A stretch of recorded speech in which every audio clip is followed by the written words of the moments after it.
We're continuing with this series on borderline personality disorder, looking today at Reconsider Reproducing, and the second issue, Choose Someone Who Can Tolerate You.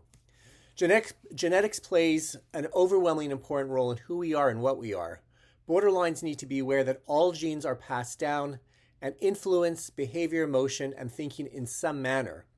If the borderline hates living with BPD and has sometimes thought about what it would be like if he was never born, he should consider not having children because those children are going to inherit his genes. The borderline tends to be a terrible parent, although not always, because he does not have the emotional capacity to soothe his own needs, let alone the needs of another needy and demanding person. In fact, one of the reasons that two borderlines struggle to create a successful, healthy relationship together is because each borderline cannot attend to his own personal needs, nor to the needs of the other, resulting in simultaneous interpersonal dysfunction. The borderline may feel intimidated and even threatened by the positive attention given to his child, which the borderline never received growing up. Borderline parents tend to project feelings of inadequacy onto their children, even more so than onto partners and friends. The first child tends to get it the worst, but it's not a picnic for the other children either.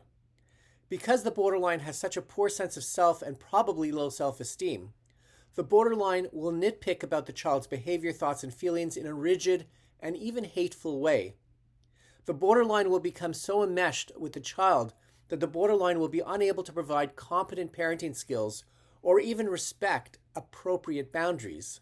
It is also common for the borderline parent to idealize one child, providing him unlimited support, and yet demonize another child, withholding care, love, and support, so that the child feels isolated emotionally and even physically. Some children who have borderline parents find that they become parentified children, essentially adopting adult caretaker roles that require executive functioning and responsibility in order to maintain the home and the family.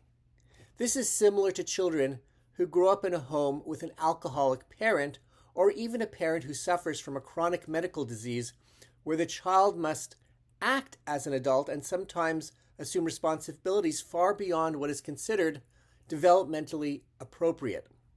If you cannot take care of yourself, how can you possibly expect to care for a child who, by definition, is constantly needy and unformed?